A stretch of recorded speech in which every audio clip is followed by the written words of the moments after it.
Muchas gracias por ver este video. Este video va enfocado en entender un poquito el contexto de la realidad actual en el tema de la salud, enfocado al problema del virus que nos está atacando y lo que podemos hacer.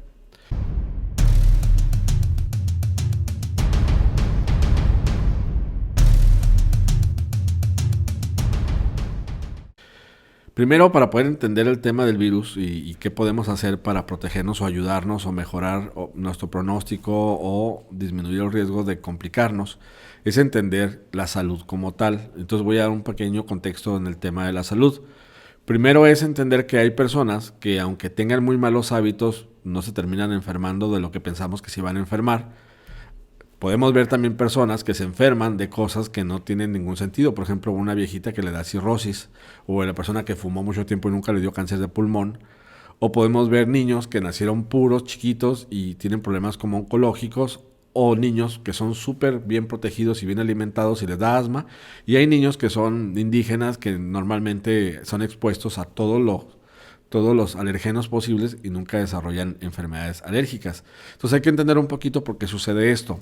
Para esto es importante saber que el cuerpo humano está constituido de varias cosas: agua, grasa, carbohidratos, o sea que son azúcares, vitaminas, minerales, proteínas, y que el conjunto de esto genera un cuerpo. Y el cuerpo tiene vida pues gracias a que existe un alma, un espíritu dentro de él. Entonces, para que funcione bien, si lo vemos el cuerpo humano como una especie de maquinaria, pues sabemos que está hecho de minerales, de oligoelementos, de partículas muy pequeñas que son procesadas dentro de las células. Y dentro de las células es como una especie de maquiladora que se encarga de fabricar proteínas.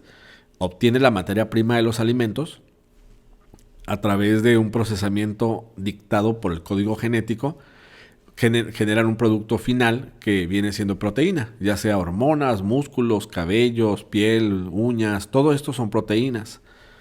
Y el cuerpo comienza a funcionar mal cuando se comienza a habituar a cosas que no deben de ser. Si tú pones un ejemplo, si pones una rana dentro de un caso caliente, pues la rana se va a salir porque no está habituada a eso. Pero si le vamos subiendo la temperatura poco a poco, pues terminamos comiéndonos un caldo de rana, ¿no? Es porque así es como el cuerpo humano se va habituando a desbalances.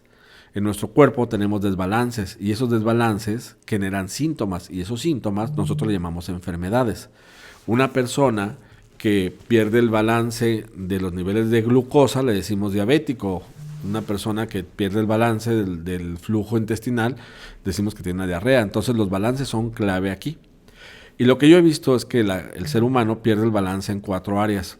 Una es la genética, la otra es la resistencia de sus órganos internos y externos, la otra viene siendo la acumulación de tóxicos y las emociones. Cualquier persona que desarrolla cualquier enfermedad, sea un virus, sea lo que sea, interviene de alguna manera la genética, la resistencia del cuerpo, los tóxicos acumulados y las emociones que existen en esta persona. En el tema de lo genético, hay personas que tienen predisposición a no poder metabolizar bien ciertas sustancias.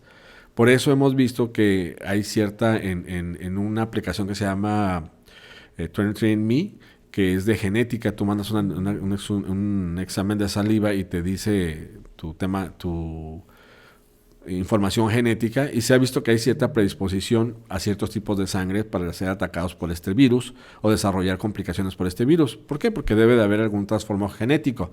¿A qué se llama genética? Lo que pasa es que nosotros genéticamente somos iguales. Lo que es diferente es cómo es leído el código genético. Entonces, si es leído de una forma diferente, obtenemos resultados diferentes. Por eso las personas que tienen ojos verdes, cuando se formó ese cuerpo, fue leído la parte del código genético donde iba a ser los ojos verdes. Pero así sucede también con la resistencia a enfermedades. Entonces, tenemos cierta resistencia en base a unas cosas que se llaman polimorfismos. Polimorfismos son como cierto tipo de mutaciones que todos tenemos dentro del cuerpo. Hay gente que se repiten constantemente en las personas. Bueno, una persona desarrolla una enfermedad no de la noche a la mañana, ni siquiera un virus es ocasionado de repente. De repente puedes tener contacto con el virus, de repente puedes desarrollar la enfermedad, pero el cuerpo permitió el desarrollo de la enfermedad. No es que el virus forzó la enfermedad, no sé si me explico. O sea, si yo pongo una semilla arriba de una mesa, nunca va a salir un árbol, sino que la semilla debe de caer en tierra fértil, agua y luz. Lo mismo es el cuerpo. Si el cuerpo está como tierra fértil para desarrollar una enfermedad, pues es cuestión nada más de tener exposición a este patógeno. Entonces, cuando uno desarrolla esto, normalmente desarrolla una inflamación muy severa. Después una persona de forma tradicional puede desarrollar enfermaciones crónicas hasta llegar a un proceso destructivo y la muerte. En el tema del virus, estamos hablando de una inflamación aguda que mata a las personas, pero también hay una secuela después, donde la inflamación crónica se transforma en una degeneración de los pulmones y los alvéolos y algunos órganos dentro de nuestro cuerpo. Entonces, esto yo le llamo 4 dimensiones de la salud, lo que viene siendo lo genético, la resistencia de los órganos, las emociones y la acumulación de tóxicos. Vamos a dar un pequeño panorama. ¿Qué está pasando? Miren, el 40% de la población de Estados Unidos no consume las dosis diarias completas de nutrientes esenciales, por eso tiene menos resistencia. Harvard se ha visto que las personas que desarrollan enfermedades crónico-degenerativas es porque tienen un bajo consumo en vitaminas y en nutrición adicional. Si a esto les sumamos una acumulación de tóxicos, hay una serie de tóxicos que hay en el ambiente muy severos. Por ejemplo, simplemente la cantidad de hormona de crecimiento que se le pone a las vacas para que produzcan mayor cantidad de leche, eso es lo que se termina consumiendo las personas y tienen más predisposición a padecer a enfermedades como cáncer, diabetes, ese tipo de problemas, o alergias incluso. Entonces se ha visto que la caseína, por ejemplo, activa y desactiva oncogenes, es decir, que son genes que generan cáncer. Así como la acumulación de toxinas en el ambiente. Entre más toxinas tenemos, más probabilidad que haya un desbalance, más síntomas nos da. Para eso tenemos órganos que el cuerpo utiliza para desintoxicar, como lo que viene siendo el hígado, el riñón, la piel, el pulmón, el sistema linfático, etc. Pero se pueden ver dañados. Por ejemplo, el intestino puede ser dañado por una enfermedad que se llama síndrome de intestino permeable, que cuando hay demasiada toxina, medicamentos, bacterias y algunos hongos, puede generar un hoyo literal en los intestinos y eso puede darme mayor predisposición a enfermedades crónico-degenerativas, problemas autoinmunes, problemas inflamatorios. Y esto es un problema porque si de por sí ya teníamos una predisposición a inflamación, en el momento que tenemos una infección por algún microorganismo, la respuesta es mucho más exagerada, que ese es el problema que tenemos. Y por último, en el tema de las emociones, el estrés es una situación donde se liberan ciertos químicos. En el tema del estrés es bien importante saber esto. Cada emoción tiene una afinidad por ciertas funciones corporales. Por ejemplo, una persona que tiene un conflicto con un niño, se le pierde un niño, por ejemplo, una mamá que pierde a su bebé, la glándula, el órgano que se ve afectado es la glándula mamaria. ¿Por qué? Porque en su modo más arcaico cerebral habla de supervivencia, habla de que tiene que ayudar a su hijo, entonces va a producir mayor leche, pero eso puede predisponer a un problema. La misma sobreestimulación de ese órgano puede predisponer a que desarrolle un problema tumoral. Esto es algo muy profundo, no es algo que se puede ver tan rápido como la filmina que le estoy poniendo, porque es toda una ciencia que se tiene que estudiar a través de las leyes biológicas, pero tiene mucho que ver. Por ejemplo, las personas que se la llevan viendo noticias, que se la llevan viendo que se murieron tantos, que hay tantos enfermos, que hay tantos hospitalizados, eso es miedo a morir. Y el miedo a morir, normalmente curiosamente, el órgano que se ve afectado es el pulmón. El pulmón, cuando tú tienes miedo a morir, comienza a generar crecimiento de células en el pulmón e inflamación para tratar de sobrevivir. Si estuviéramos en la sabana y estuviéramos en la época antigua, ¿no?, y de repente me sale un león, lo que tengo que hacer es que el pulmón crezca lo más rápido posible para poder captar la mayor cantidad de oxígeno porque tengo que salir corriendo. Entonces, aquí no hay sabana, estamos encerrados en un cuarto en nuestra casa, pero se está viendo las noticias, más lo que dicen, más lo que ven, más que se murió el vecino. Eso da mucho miedo a la muerte y eso hace que los pulmones tengan cierta predisposición también a tener una inflamación. Esto, si lo quieren estudiar más, lo desarrolló el doctor Hammer en lo que viene siendo las leyes biológicas. Bueno, ¿cómo es esto posible? Resulta que el cerebro es un procesador, que ese procesador, al momento de tener una sobrecarga emocional, es igualito que un chip de computadora. Tiene tiende a se circuita, en pocas palabras. Cuando yo tengo miedo a morir, hay un proceso de adaptación, y ese proceso de adaptación carga un software cerebral, que ese software lo que hace es, ¿sabes qué? ¿Tienes miedo a morir? Pues bueno, listo, voy a hacer que crezca tu pulmón. ¿Tienes miedo a morirte de hambre? Listo, voy a hacer que funcione mejor tu hígado. Entonces, al final de cuentas, el cuerpo se comporta a través de o se inflama o se degenera. O genera una inflamación o genera una ulceración. Si nos vamos al contexto actual, que viene siendo los problemas, tema de los virus, curiosamente hay una página del Johns Hopkins, que todos lo conocemos, donde nada más se la llevan diciendo, ahora van 2 muertos más, 10 muertos más, 100 muertos más, 1000 muertos más. Entonces, pues una psicosis constante de estar viendo esta plataforma, de que cada vez se mueren más, pero si yo me llevo y veo la cantidad de gente que se muere de enfermedades crónico-degenerativas y lo tapizara de esta manera, lo graficara de esta manera, se dieran cuenta que fuera impresionante, porque a nivel mundial mueren el equivalente a que se estrellara un avión Boeing 747 con 660 pasajeros cada 2 minutos. Esa es la cantidad de personas que se mueren de enfermedades crónico-degenerativas. Bueno, no subestimemos de que pues, hay un virus y que hay un problema ahí, etcétera, pero bueno, listo, por algún motivo decidieron graficarlo para que la gente lo estuviera viendo como si fuera un espectáculo, y eso genera un tema emocional de una forma muy negativa para nosotros.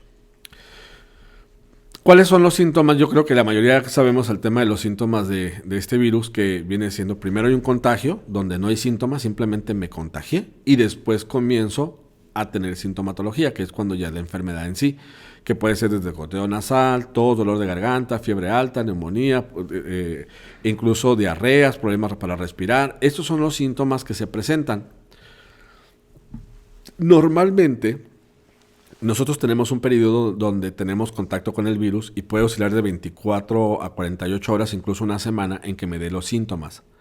Una vez que me da, en ese periodo de tiempo, una vez que me da los síntomas pueden ser muy leves. Y muchas veces subestimamos el problema. Entonces es cuando les dan un Advil o cualquier cosa y los mandan a su casa. El tema es que eso sigue evolucionando de tal manera de que se genera una inflamación desmedida dentro del sistema respiratorio profundo. Estamos hablando de la microcirculación de los pulmones, de los alvéolos, y después esa inflamación tan severa genera una coagulación.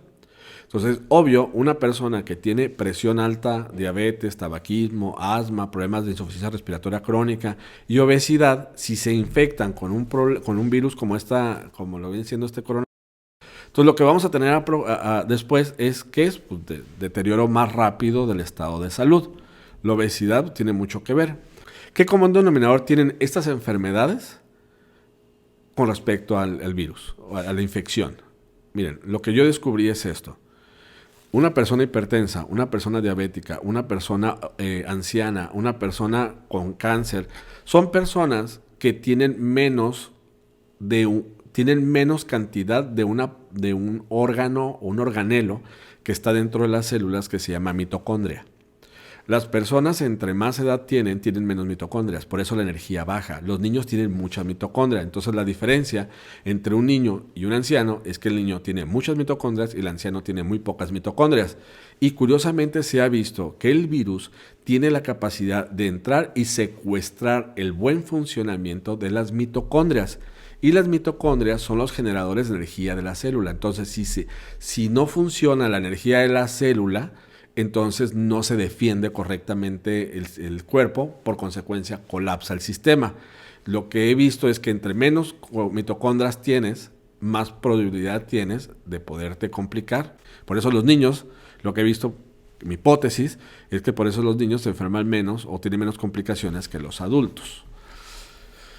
He aquí una parte de la biología humana donde habla que si yo hago ayunos, por ejemplo, activo una cosa que se llama señalización celular, donde regenero mis mitocondrias. Si yo hago ayuno, mis mitocondrias se regeneran, pero también hay suplementos, vitaminas que generan ese fenómeno. Entonces, por eso es bien importante suplementarse y tener una dieta restringida en calorías o en ayunos. De esa manera podemos generar cierta resistencia ante una complicación. Bueno, ¿Qué es lo que sucede realmente? Bueno, pues sabemos perfecto que todo el oxígeno que entra a nuestro cuerpo a través de los pulmones es una oxigenación, ¿no?, constante que está paseando. El oxígeno viaja a través de los bronquios, bronquiolos, hasta llegar a esos pequeños sacos que se ven al final. Esos sacos se llaman alvéolos. Los alvéolos están rodeados de esas venas y arterias, que es donde entra por primera vez el oxígeno y de ahí se expulsa lo que viene siendo el dióxido de carbono que no utilizamos. Entonces nuestro cuerpo saca el dióxido de carbono y mete el oxígeno, y eso sucede exactamente ahí, en esos como ramillete de uvas que está ahí. Eso se llama alvéolo y es bien delgadititito. Resulta que al virus le encanta meterse a esas células para poderse replicar, y cada vez que se replica en mucha medida revienta una célula, otra célula, hasta que llega un momento que es tanta la inflamación que hay ahí, porque hay tantos virus circulando, que el sistema inmunológico, como un mecanismo de defensa, lo que intenta hacer es liberar muchos químicos que destruyen de forma masiva las células infectadas. A esto se le llama tormenta de citoquinas. Citoquinas son químicos que inflaman, son como si fueran una bomba así, ¿no? Entonces, esa tormenta lo que hace es destruir lo más rápido posible todos los microorganismos que están ahí, pero principalmente todas las células que están comprometidas. Y resulta que las que están comprometidas son las células pulmonares, y entonces generan una coagulación. Comienzan a juntarse, forman una coagulación y generan dentro de la microcirculación, en lugar de que sea sangre líquida que circule, resulta que se forma una gelatina.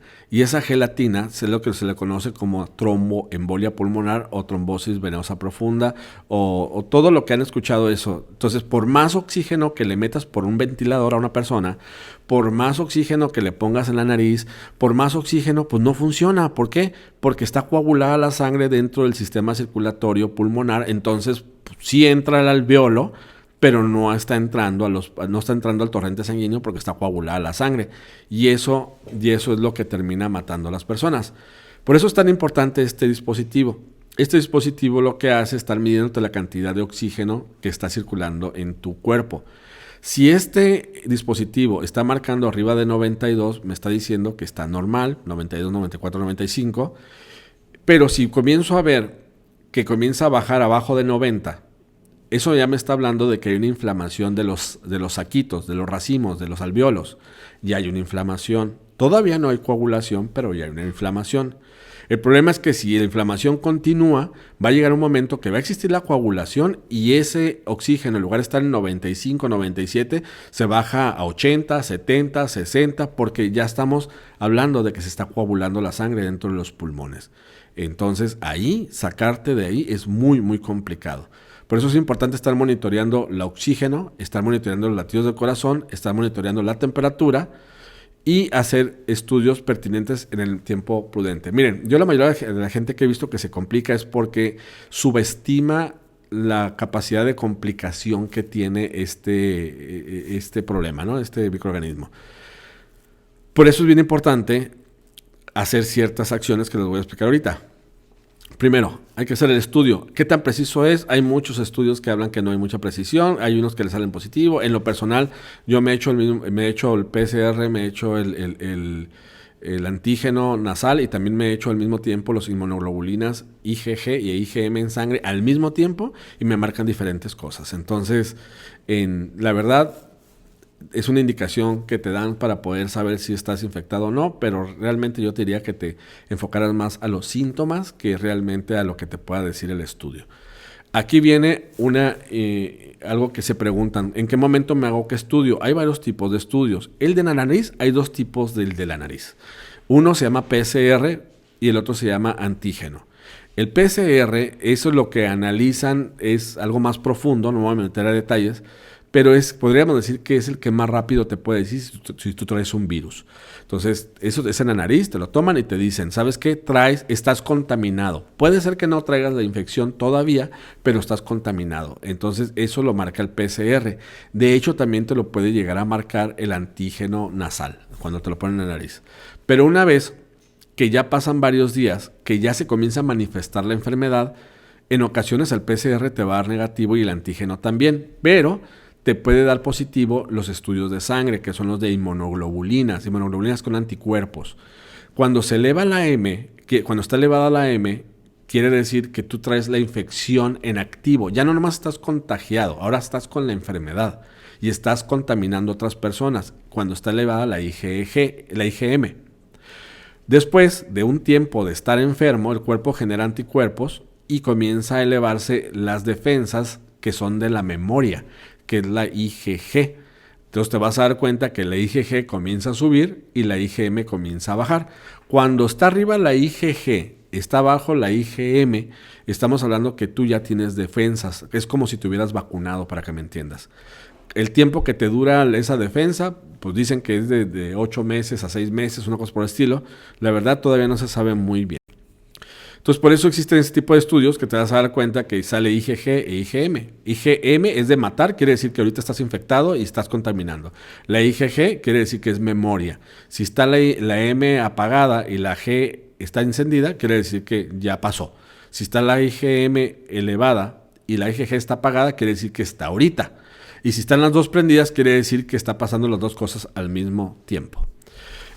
Por eso es bien importante, a los primeros síntomas, una recomendación que te voy a dar es que a los primeros síntomas que tú tengas, trátate la enfermedad como si estuvieras bien grave. Eso es la forma que hemos estado trabajando acá y ha estado funcionando.